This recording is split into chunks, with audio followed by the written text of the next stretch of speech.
नमस्कार, सुदर्शन न्यूज देख रहे हैं आप। मैं आपके साथ आशीष प्रमोद गोस्वामी। आपका पसंदीदा कार्यक्रम जनमत का वक्त है और आज जनमत की शुरुआत एक ऐसी खबर के साथ हम करेंगे जिसे देखकर आपके रोंगटे खड़े हो जाएंगे। अगर इसे साल की सबसे बड़ी खबर कहें तो कुछ भी गलत नहीं होगा। जो हम आपको दिखाने जा रहे हैं उसके बारे में मैं आपको बता रहा हूं। अगर इसे साल का सबसे बड़ा मर्डर कहें तो भी कोई गलत नहीं होगा। ये खबर जो आई है वो मुंबई के लालबाग इलाके की आई है, जहां एक प्रेमी ने अपनी प्रेमिका को इस कदर मारा कि वो तड़प तड़प कर मर गई।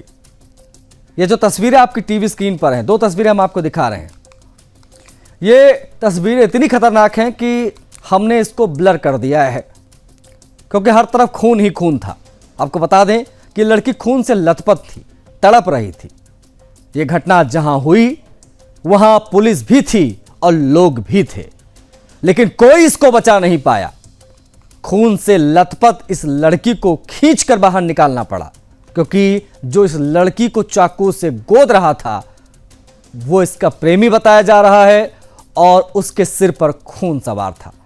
सड़क पर यह लड़की तड़प रही थी, इसकी सांसें तो चल रही थी लेकिन शरीर के चारों तरफ खून ही खून निकल रहा था। इतने घाव किए गए थे चाकू से।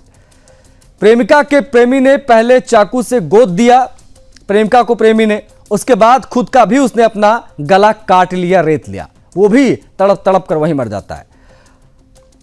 इन दोनों की उम्र जो है वो 24 साल के आसपास बताई जा रही है। ये दोनों पिछले 10 साल से बताया जा रहा रिलेशनशिप में थे। आप समझिए 8 दिन पहले इनका ब्रेकअप हो गया था, ये भी जानकारी मिली है। और उसके बाद क्या हुआ वो आप इन दो तस्वीरों के माध्यम से देख सकते हैं।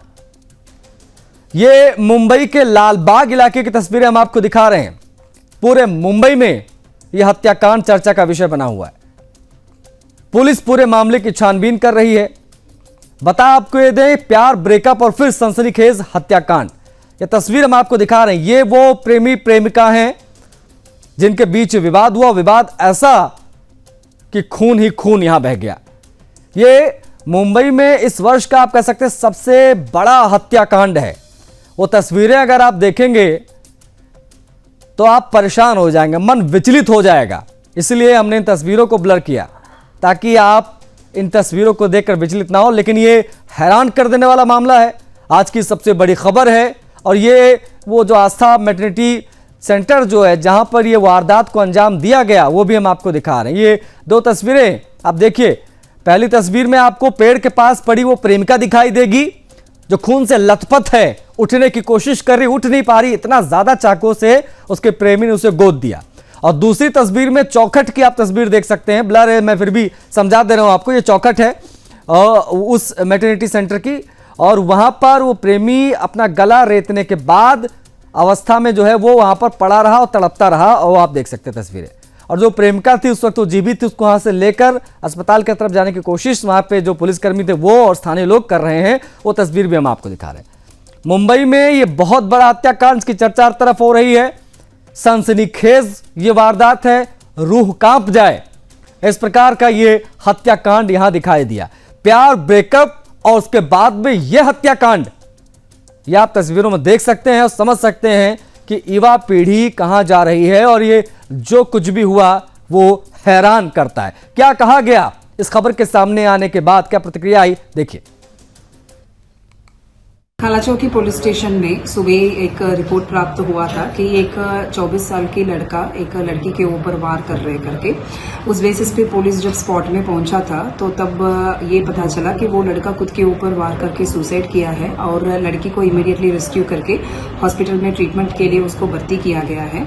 एंड दोनों अपेरेंटली रिलेशनशिप में थे और उनके रिलेशनशिप में कुछ इश्यू की वजह से ये हुआ है। एंड पुलिस स्टेशन में 109 BNS के अनुसार गुना दर्ज किया है और आगे का जांच पुलिस कर रही है। तो पुलिस पूरे मामले की जांच कर रही है, लेकिन इस हत्याकांड ने रोंगटे खड़े कर दिए हैं। यकीन करिए वो तस्वीरें अगर आप बिना ब्लर के देख लें तो आपको नींद ना आए। इस प्रकार से चाकू से गोदा गया है। आपको बता दें ये बेहद हैरान कर देने वाला मामला मुंबई के लालबाग का है। आपको बता दें कि बुरी तरीके से उस प्रेमी ने प्रेमिका को चाकू से गोदा। बता आपको ये भी दें कि मौके पर करीब करीब 14-15 लोग मौजूद थे जब वो अपनी प्रेमिका को चाकू से गोद रहा था। बचाने की खूब कोशिशें हो रही थी, लेकिन प्रेमी के सिर पर मानो खून सवार और उसने ताबड़तोड़ हमला जारी रखा और वहां पर मौजूद लोग प्रेमिका को पकड़कर खींचने की कोशिश कर रहे थे, लेकिन इस बीच उसने अपना भी गला रेत दिया। हमारी सहयोगी मनीषा कनेक्ट हो गई हैं, बिना किसी देरी के उनसे हम बात करेंगे। मनीषा, प्यार ब्रेकअप और ये सनसनीखेज हत्याकांड, ये पूरा मामला क्या है, मौजूदा स्थिति क्या है, जरा बताइए पूरे मामले की। जी बिल्कुल, मुंबई के लाल बाग पर करीब सुबह 10:30 बजे की यह घटना बताई जा रही है। उस समय की ये जो घटना है उसमें आपको बता दें कि ये जो प्रेमी है सोनू बरई, जिसका नाम है, 24 वर्षीय है और इसकी प्रेमिका मनीषा यादव, उसकी भी उम्र लगभग 24 वर्ष ही थी और इन दोनों में जो है ब्रेकअप हो चुका था कई महीनों पहले। और इसे लेकर ये प्रेमी जो है ये टेंशन में था और इसके साथ ही बेरोजगार भी था, जिसे लेकर कहीं ना कहीं जो है प्रेमिका से मिलने की उत्सुकता और कुछ बात जो है ये प्रेमिका से करना चाहता होगा और जिसे लेकर ये प्रेमिका से अपनी मिलना चाहता था, लेकिन प्रेमिका ने साफ तौर पर मिलने से मना कर दिया। और इसे ही लेकर जो है जो सोनू है आरोपी, मृतक आरोपी, जिसके मन में है शंका आ चुकी थी कि मेरी प्रेमिका का शायद कहीं किसी और के साथ संबंध बना रही है, जिसे लेकर प्रेमी ने प्रेमिका का लगातार पीछा किया और पीछा करते हुए हमला करने के लिए पीछा जब करने लगा तो प्रेमिका ने अपनी जान बचाने के लिए प्रेमिका एक नर्सिंग होम में घुस गई, जहां पर कुछ लोगों ने उसकी जान बचाने की कोशिश भी की, लेकिन इसके बीच जो है प्रेमी ने तब तक प्रेमिका को काफी बार चाकू से हमला कर चुका था वो।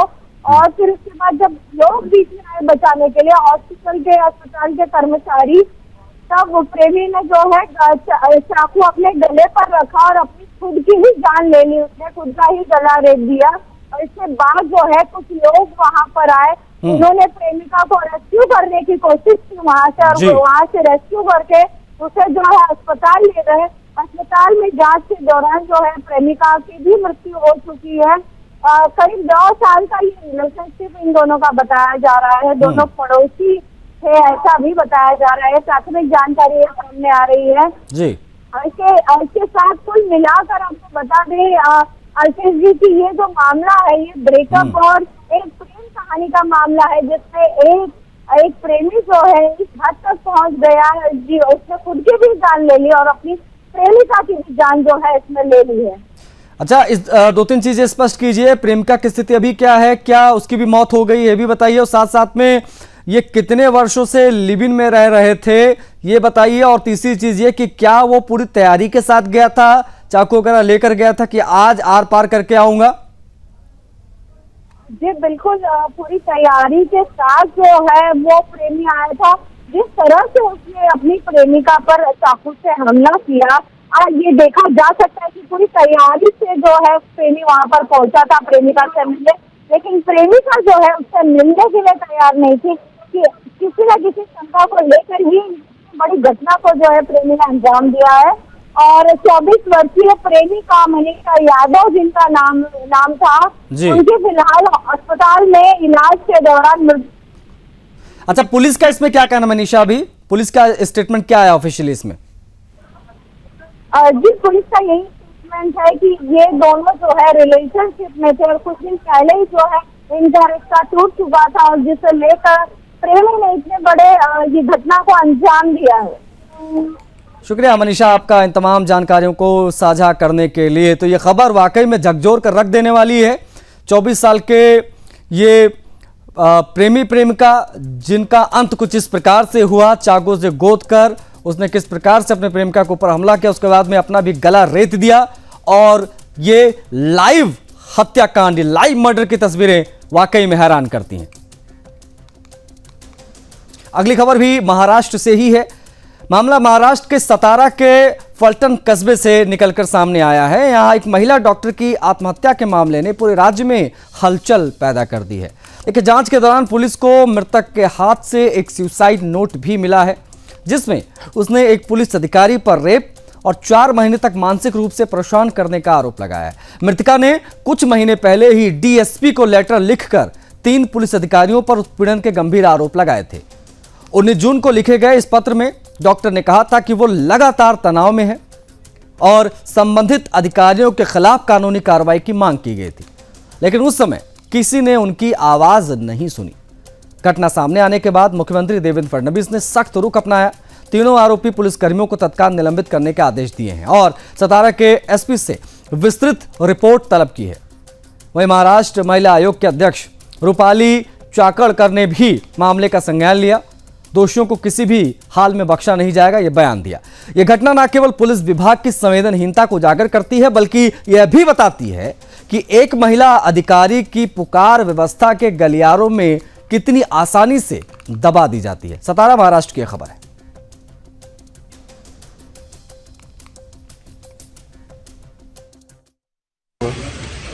मेरी बहन यहाँ पे फल्टन में मेडिकल ऑफिसर थी लास्ट 2 ईयर्स से, लेकिन पिछले साल में उसको पुलिस और राजनीतिक प्रेशर बहुत बढ़ रहा था। उसका गलत पोस्टमार्टम रिपोर्ट बनाने के लिए उस पर प्रेशर डाला जा रहा था। उसने वैसा शिकायत करने के लिए लेटर लिखे थे एसपी डीवाईएसपी को, लेकिन उन्होंने कुछ भी उस पर ये नहीं किया, कार्यवाही कुछ भी किए नहीं। और कुछ भी बोलना, अपशब्द बोलना और पेशेंट को हॉस्पिटल में ना लाते हुए भी फिट अनफिट रिपोर्ट देना, ऐसा उस पर प्रेशर बना रहे थे पुलिस को। आप क्या मांगेंगे?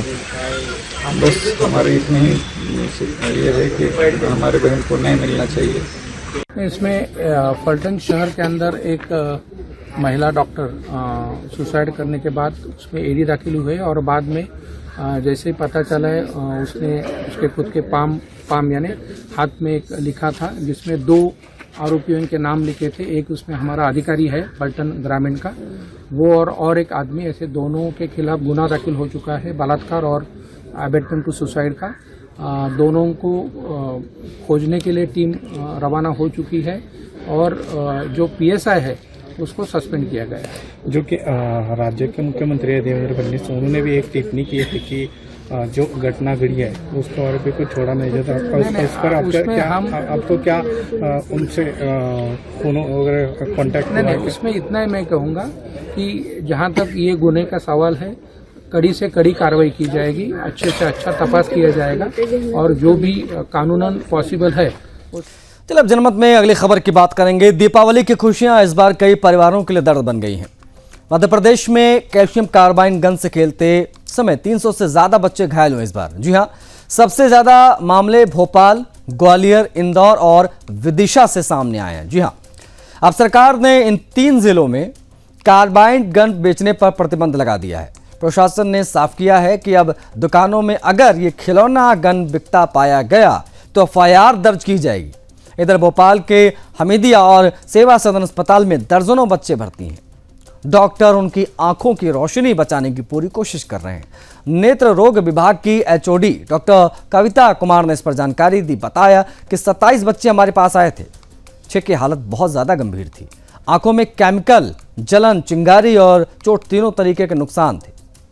अब आपको बताते हैं कि आखिर ये कार्बाइड गन है क्या चीज़, ग्राफिक्स के माध्यम से, ताकि आप समझ पाएं कि आखिर कितना ये घातक रहा। देखिए, कार्बाइड गन स्थानीय रूप से निर्मित एक विस्फोटक उपकरण है जो पारंपरिक पटाखों पर नहीं बल्कि केमिकल रिएक्शन पर निर्भर होता है। ये वीडियोस आपने खूब देखे होंगे, लोग सोशल मीडिया पर डाल भी रहे थे इसका इस्तेमाल करने के बाद। इन्हें कैल्शियम कार्बाइड, जो कि फलों को पकाने या वेल्डिंग में इस्तेमाल होने वाला एक ग्रे इंडस्ट्रियल केमिकल के तौर पर इस्तेमाल किया जाता है। पानी के साथ साथ एक बंद या आधे बंद कंटेनर जैसे पाई, बोतल या टीन के डिब्बे में मिलाकर इसे बनाया जाता है। इसके पीछे का विज्ञान सरल लेकिन खतरनाक है। जब पानी कैल्शियम कार्बाइड को छूता है तो एसिटिलीन गैस बनती है। एक रंगहीन, अत्यधिक ज्वलनशील ये गैस बनती है। कंटेनर के अंदर फंसने के बाद ये गैस तेजी से बाहर फैलती है।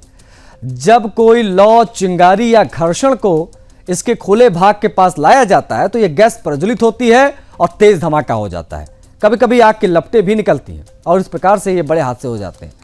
एक और ग्राफिक्स के माध्यम से हम आपको समझा देते हैं कि बच्चों को ये इतना रोमांचक क्यों लगता है, ये भी समझ लीजिए, और हादसे क्यों होते हैं।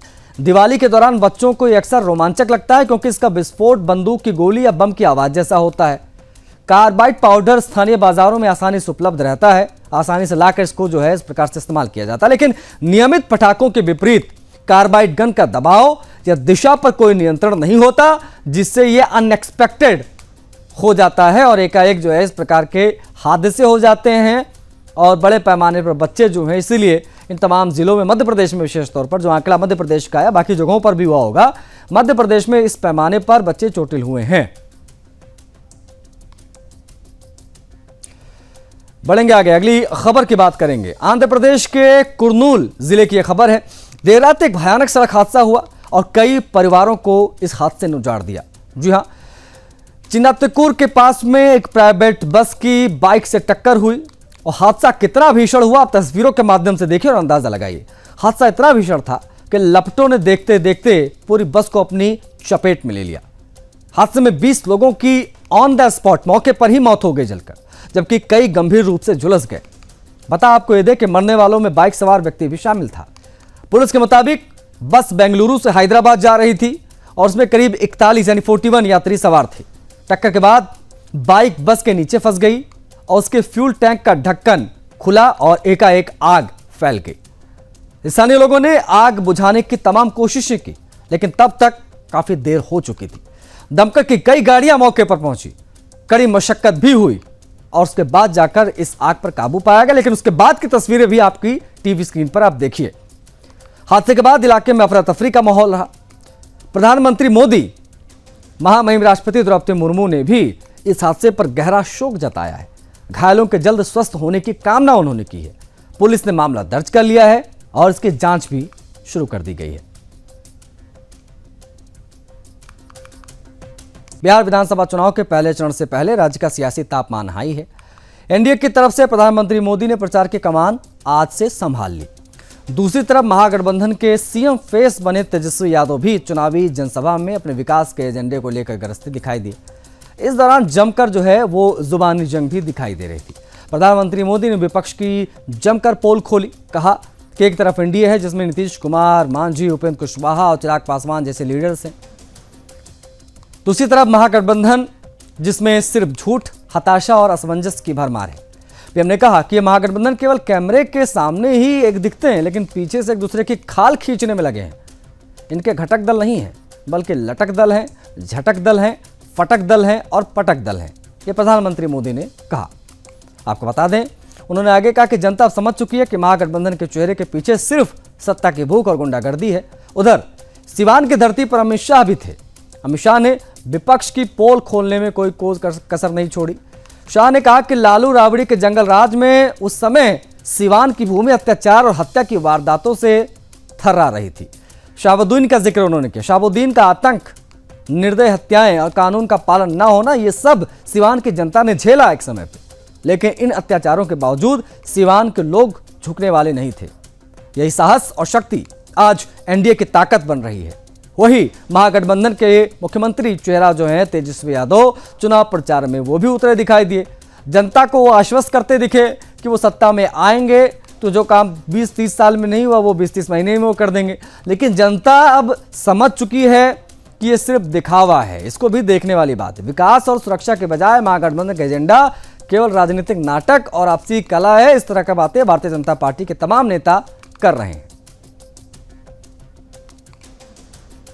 बिहार चुनाव की घोषणा हुई है, तब से हम एक चीज साफ साफ देख रहे हैं। एक तरफ एनडीए है, नीतीश जी, मांझी जी, उपेंद्र जी, चिराग पासवान जी, ये सूझबूझ से भरा हुआ नेतृत्व है।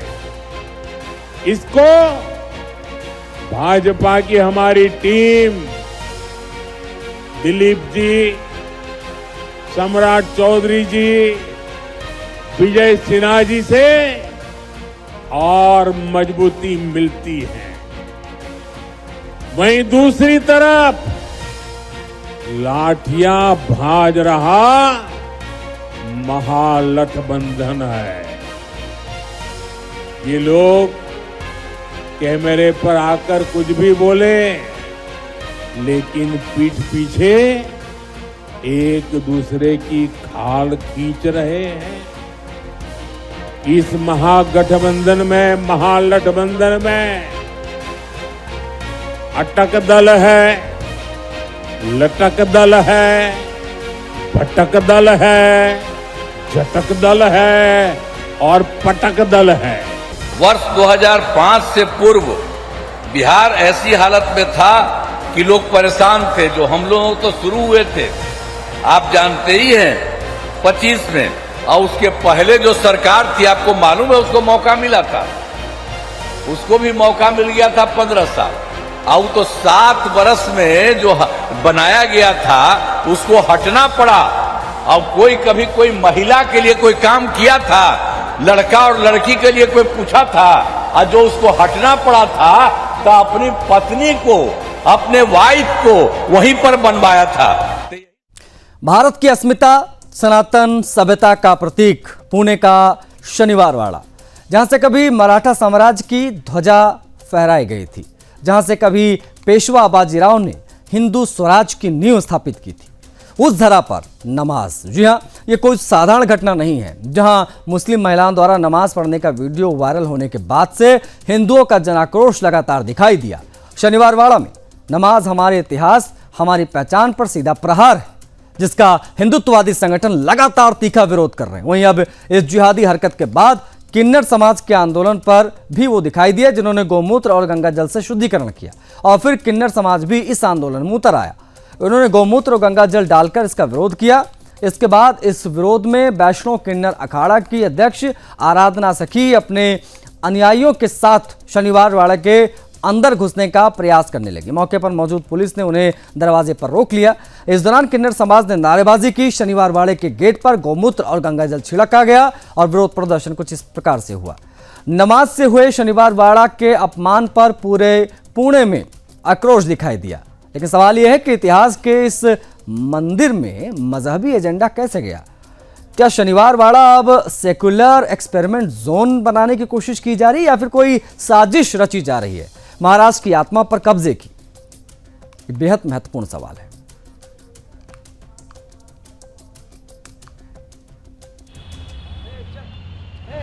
शनिवार वाड़ा में नमाज, यह बहुत ही बड़ी घटना है। इतिहास न जानने वाले शायद नहीं जानते होंगे कि पूरे हिंदुस्तान में अटक से कटक तक, मतलब आज के अफगानिस्तान तक, उड़ीसा के कटक से लेके हरा झंडा लगा हुआ था। इस्लामी शासन आ चुका था। मराठों ने अपने शौर्य, सामर्थ्य, शक्ति, समर्पण, बलिदान से इस पूरे हरे झंडे को उतार कर भगवा झंडा लगाया। और ये सब कुछ करने के लिए राजधानी, लड़ने की राजधानी अगर कोई थी, उनका जिसको सेनापति कहते हैं, उसका हेडक्वार्टर कोई था, तो वो शनिवार वाड़ा था। राजा छत्रपति शिवाजी महाराज के वंशज तो सातारा में बैठते थे, लेकिन पूना में जैसे बाजीराव पेशवे जी और कई योद्धा, इन सब का हेडक्वार्टर पुणे था। शनिवार वाड़ा इनके पहले से निशाने पर है। इनका पहला आतताई, 350 वर्षों ने मुसलमानों के आतताइयों ने इतने प्रयास किए शनिवार वाड़ा को निशाना बनाने के, लेकिन वो कभी सफल नहीं हुए। और इसलिए ये नमाज का प्रयास कोई धार्मिक या मजहबी पूजा पाठ है, ऐसा समझिए मत। ये किसी मेट्रो स्टेशन पर नमाज पढ़ दी, किसी पार्क में, किसी मॉल में नमाज हो गई, ऐसा मत समझिए। अगर आपको जानना है तो मराठों से अफगानी, ईरानी, ये सारे शैतानी सुल्तानों की जो फौज है, इनके विचार क्या है आपको पता चलेगा। यहां आकर इनसे टकराना इनको कितना भारी पड़ा। और इसलिए शनिवार वाड़ा में नमाज, इसका कभी भी स्वीकार तो होने का कारण ही नहीं, लेकिन इसका बदला लिया जा सकता है और ये बड़ा ही खतरनाक हो सकता है। मैं महाराष्ट्र सरकार से आग्रह करता हूं, छत्रपति शिवाजी महाराज जी की विरासत को संजोए रखने, सुरक्षित रखने, आगे बढ़ाने के लिए अंग्रेजों ने हमेशा विरोध किया। अंग्रेज और मुगल मिलकर, इस्लामी आतताई मिलकर, इन्होंने हमेशा हिंदुओं के साम्राज्य और खास करके मराठों के साम्राज्य पर निशाना रखा। आप जानते हैं कि किसी भी नवाब के महल को नहीं तोड़ा गया, लेकिन मराठों का एक भी किला अंग्रेजों ने सुरक्षित नहीं रहने दिया, क्योंकि उनको कोई विरासत हिंदुओं के सामने प्रेरणा का स्थान नहीं रखनी थी। और इसलिए इस नमाज जो पुणे में शनिवार वाड़ा में करने का प्रयास किया है, मैं इसका विरोध भी करता हूं और कार्रवाई की मांग करता हूं। जय श्री राम। ये जो हमारी पवित्र भूमि ये शनिवार वाड़ा, यहाँ पे कुछ लोग, कुछ जिहादी महिला घूमने के बहाने यहाँ पे नमाज पढ़कर चले गई। जो हमारी पवित्र भूमि है, हमें कभी भी एक्सेप्ट नहीं करेंगे। जो जिहादी महिलाएं, ये जो हमारी हिंदू की पवित्र भूमि है, यहाँ पे जो नमाज पढ़ने आते, उसको हम एक बार हमने छोड़ दिया। सकल हिंदू समाज आके ये भूमि पवित्र करके चले गए। हम वैष्णव किन्नर अखाड़े के किन्नर समाज के लोग, हमने गोमूत्र, वराह देव के मूत्र और तीर्थ जल हमने लेके आया है। यहाँ पे जब कोई जिहादी, कोई मुसलमान समाज का कोई लोग यहाँ पे आएगा और मजार पे चलिए इसी के साथ जनमत में आज के लिए बस इतना है। मुझे आज्ञा दीजिए। जय हिंद।